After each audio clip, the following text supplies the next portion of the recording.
na to, nagja-jammy ng Bedanya family. Kaya ngayon, samahan niyo ako dahil pupuntahan na natin si Lisha. Hello,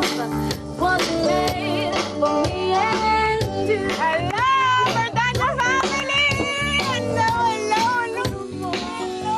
Gano'ng katagal na yung pagbabanda ng buong pamilya? Nag-start kami ni husband. Bali, duo lang kami.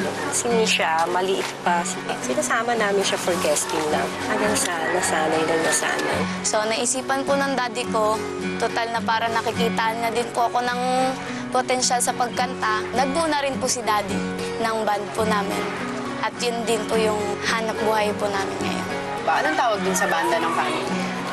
Kami dati, Ver and Mel lang. Ngayon, Lisha and the family. Napansin namin na pinatao na kapag pa siyang kumakanta. Siya na lang at saka siya yung ginawa namin sing. Paano mo nababalansa yung pag-aaral tapos may banda ka? Actually, nag-stop po ako dahil tinulungan ko rin po sila mama. Gawa ng si daddy may sakit na rin po. Si mama, mahina na rin po kasi.